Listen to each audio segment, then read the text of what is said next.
Hi guys, I'm Lauren. Welcome to my channel. Today is kind of a very special day for me. Today, officially, my channel is 1 year old here on YouTube, which is pretty cool. I'm pretty stoked for that. That means that I have created a bunch of videos and I have gone from making 0 videos ever to making way the heck more than that. So I am pretty excited. I've also got to meet a lot of new people and a lot of you guys have been sending and asking me questions.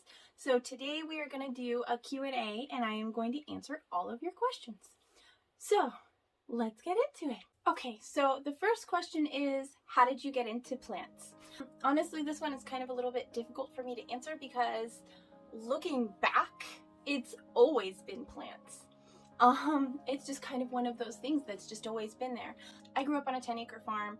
We had a bunch of animals. We grew our food. My mom had her gardens. We had our food gardens. We had our animal gardens. Like, I've always been into plants outside. I just grew up with it. My grandmother, when I was a baby and she would watch me, she collected houseplants. African violets were her thing through my entire childhood. She also has this really, really big jade plant that she would move from outdoors on her porch to inside in the playroom, and I remember it would always shed leaves every season when she would shift it from outside to inside, and I would help her clean them up and take care of them, and it was just a really cool, fun memory. I always looked forward to going over to my grandmother's because she had these plants all over this big table in the playroom, and it was just really fun. So I kind of grew up with plants. After that, I don't know, like I went to high school and I wanted to be in herbalism and naturopathic medicine, and that was what I wanted to be in high school, and that's what I intended to be after I graduated until my senior year, when I found out that I was going to have to take an anatomy class in order to graduate and be allowed to go into that particular college. It was a required credit, and the anatomy class would have been fine. I was totally cool with, you know, doing that, but there were limited spots and I had to get it in a limited amount of time, and they give you the course in advance. So I went through all of that and I was reading through the course, and they wanted me to chop up a cat.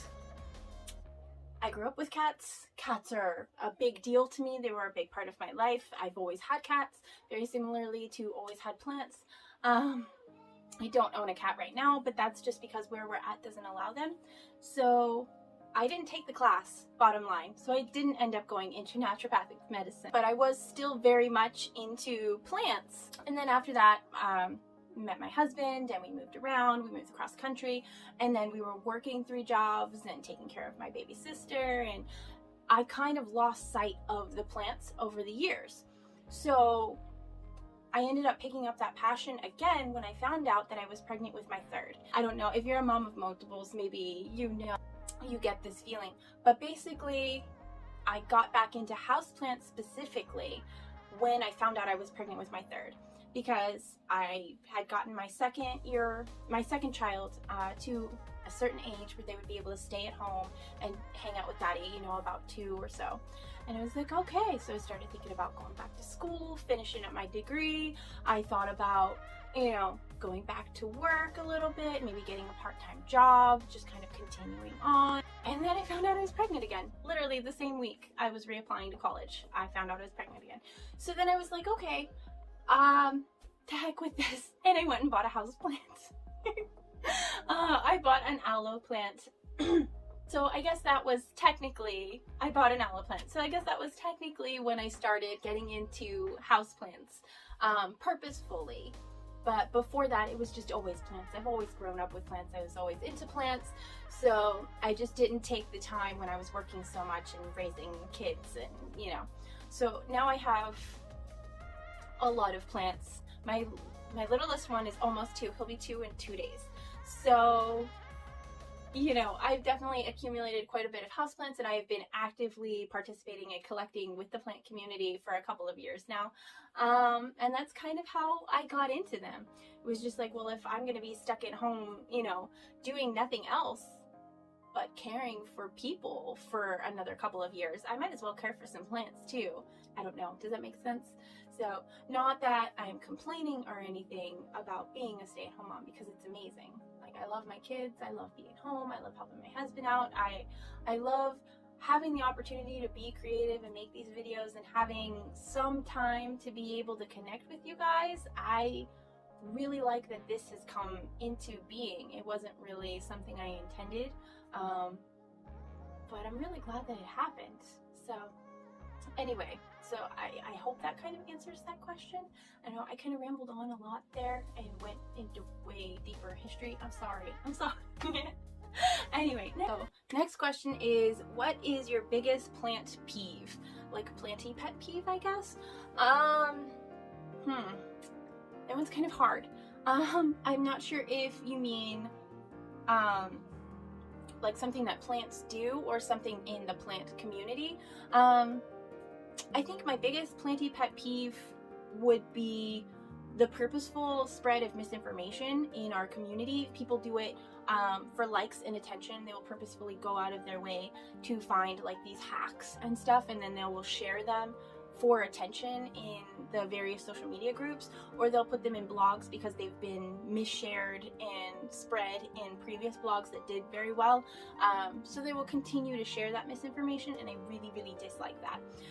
It's one thing to read something or hear something and then continue to pass it on like, oh, I heard this, you know, or to share your own experiences, because one person's experience is going to be completely different from another person's experience.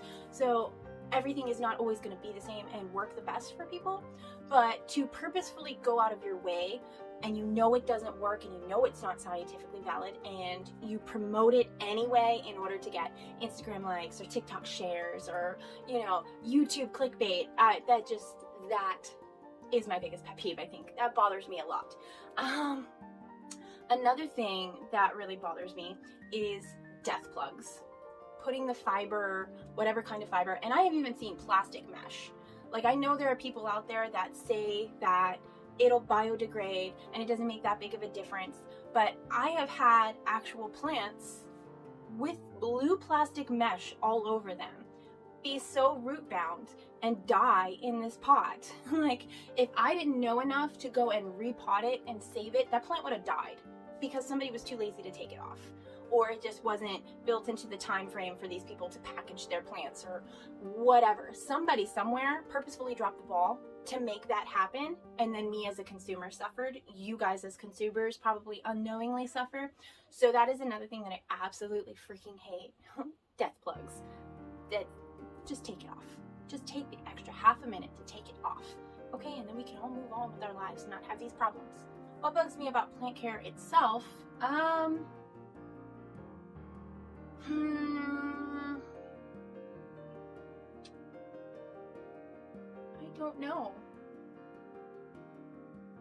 don't know, honestly. The plants themselves don't bug me. Like, I don't know, Pilea, I guess. Pilea with their, I'm gonna put out a leaf and then I'm going to chop and drop off another leaf. That bugs me. So that drives me absolutely insane. The put out one leaf and then another leaf dies. And I know it's a me issue. It's not the plant, okay? It's a me issue. I have not figured out the right humidity and the right lighting, etc., etc. So I get that it's a me issue. I totally do. But I still don't like it. I don't like them. I don't like them at all. They're pretty and I want to like them because they're all about the big, beautiful foliage. But I don't. So there is that. Sorry, I had to move spots because my son came up and he wanted to play over there. So he's over there now, if you hear any funny sounds or whatever. So the next question on the list that you asked is, any tips for a new YouTuber from a new YouTuber? So I've only been doing this for a year, so I don't have a lot of tips. Honestly, I can't give any tech tips. I do everything on my phone. I got a microphone that plugs into my phone. I don't have any techie tips for you. The only thing that I would suggest is try to show more than you talk, which I'm not always that good at it. Like, I'm still learning all of the editing and everything. So I don't really have a whole lot of tips. I guess the biggest tip is film your videos with enough time for you to have a few hours for it to upload. So even if you make like a 5 or a 10 or a 15-minute video, something small, it still takes hours for YouTube to have it uploaded and processed. I don't know what it is. Maybe it's because they have so many videos going up at the same time, literally thousands and millions every day. I don't know the exact number. I'm just Yeah, so there's everybody around the world trying to upload their videos every single day. But yeah, basically it can take way longer than you think. So if you can upload the day before, then that's probably better for the most part. Or if you're planning on uploading the day of, start it earlier in the day so that it'll be done earlier in the day. A lot of my videos end up being late at night for my time, or early in the morning if you're on the East Coast time. And the reason this is because at like 6 o'clock while everybody's eating dinner, I'm sitting down to edit the video that I filmed that day. So that's just kind of how it goes. And then by the time it's done uploading and everything, it's pretty late at night. So that's just something to kind of keep in mind if you're planning on starting a YouTube channel. The next question is if you're going into space, what is the one plant that you would want to take with you?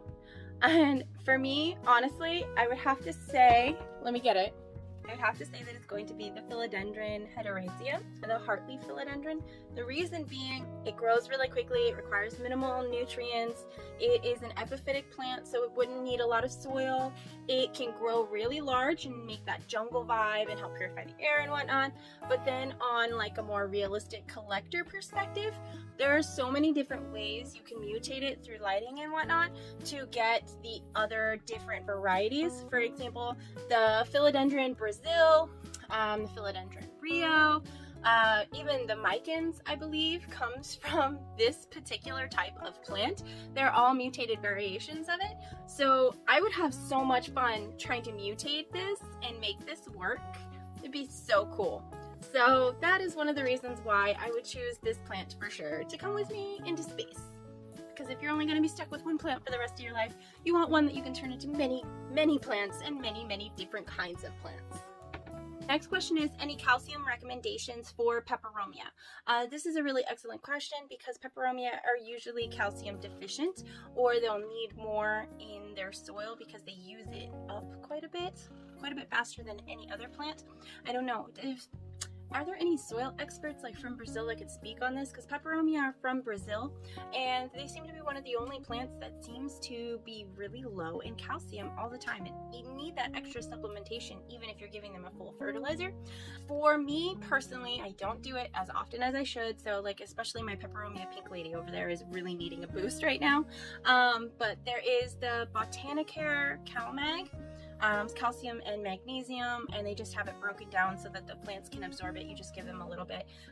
There's a bunch of directions on the bag. You can order it from anywhere. I think Amazon carries it. I have gotten it from my local plant store, so there's that too. Yeah, hopefully that kind of helps you a little bit. So the next one says, oh my gosh, I love your plant room. Any tips for making a plant room? Because I'm going to start making mine soon. That's amazing. Oh my gosh. Yay. Making my plant room was the best thing that I ever did. I absolutely love my plant room. As far as tips for it goes, I would say make sure that whatever paint you use wicks away moisture, is made for either exteriors or bathrooms, so that way it can prevent mold and bacteria. If you can get a specific type of paint for your plant room that will actually wick away that moisture, then that would be fantastic as well. I am on the second story of a very old house that naturally has a bunch of issues with it just because it's old, like with the insulation and whatnot. It's a safe place to be, like we've had everything tested, but we are renting it, so we can't go and change things. But one of the things that I ended up doing was making sure to paint the entire room with an exterior that's anti-mold, antifungal, moisture wicking, all of that, so that way I can just wipe off anything that gets on there, and if a plant happens to spill some water on it or whatever, it's not going to ruin the paint. So that's just like tip number one. Two is to actually look around at your room at different times of the day and see where the light actually hits. So like you wouldn't think it, but my greenhouse is right behind you in the very center of the room, and you would think that it wouldn't get very much light there naturally, but in the summertime it gets quite a bit of light because there's these windows behind me, and then I have windows off to the side over here. It's a little bit further away, but the sun shines directly, like bright 2-3 o'clock in the afternoon light shines directly on my greenhouse, so it gets light from two different sides.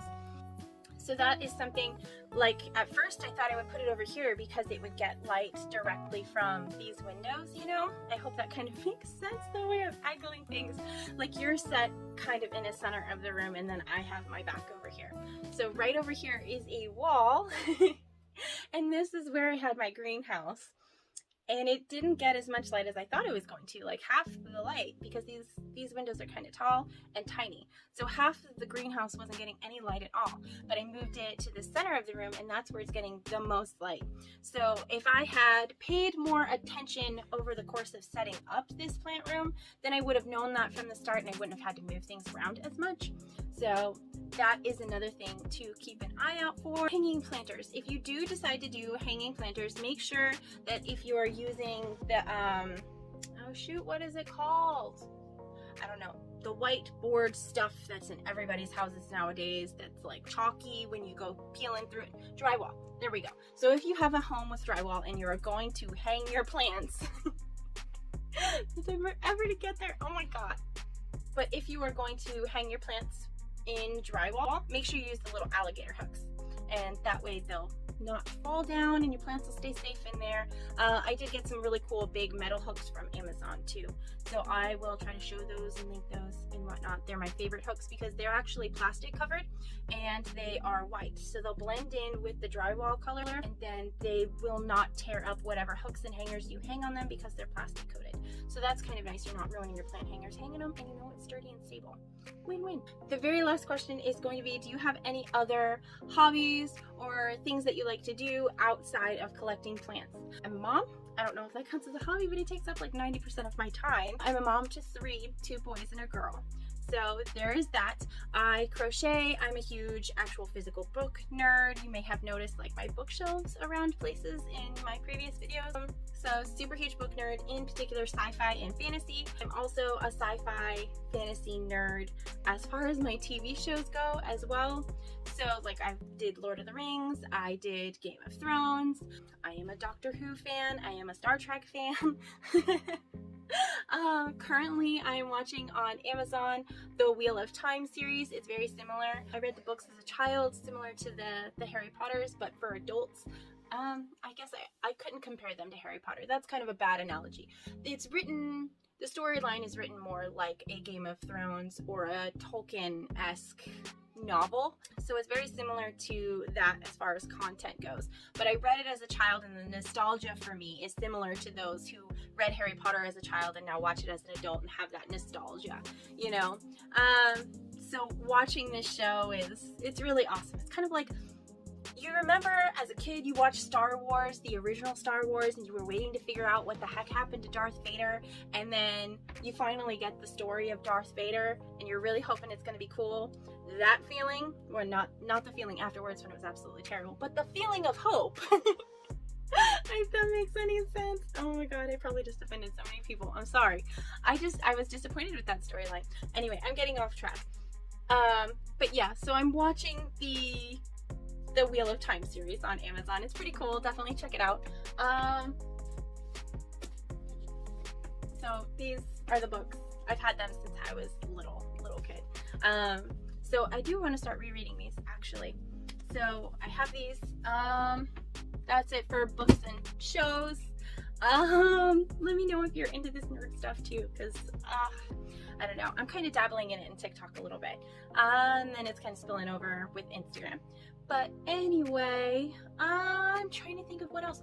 Oh, I crochet. I had my own crochet business for a long time, actually, a couple of years. So I just sold on Etsy and stuff. It wasn't anything like super fantastic, amazing, you know, but it was fun. I really enjoyed it. Eventually, I do want to sell my own crochet patterns. I just can't crochet as much as I used to because I've got a little 1.5, 2-year-old almost running around right now. But once he gets a little older and things kind of chill out a little bit more, then I'll have more time for that. Maybe I can incorporate that into this. I don't know. We're just rolling it. Yeah, so currently I'm working on a scrap yarn blanket. So I'm just doing double crochet with a really big hook and 3 different strands of yarn. It's looking amazing though. I'm pretty stoked for it. Yeah, so I'm a yarn nerd. I got a whole big bunch of yarn, and I don't know, maybe in like one of the vlogs or something I can show you like my pile of yarn if you're into yarn too. I know a couple of you are. So yeah, there's that. That's me in a nutshell. Sci-fi, crafty, planty, mom. That's it. Yeah. I don't know. Basically, I'm a grandma. Yeah. Anyway.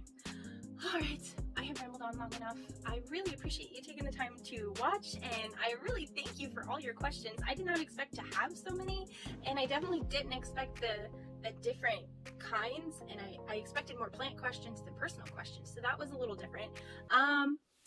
But yeah, thank you so much for watching. I am gonna let you go. I will have another video out tomorrow. Tomorrow my in-laws arrive, actually. They're gonna be staying with me for a while. So my content might be a little wonky for the next few days because we'll have family in town, and I don't know how I'm gonna juggle the kids and juggle the family, but I'm gonna make it work. But I will see you in the next one. Bye!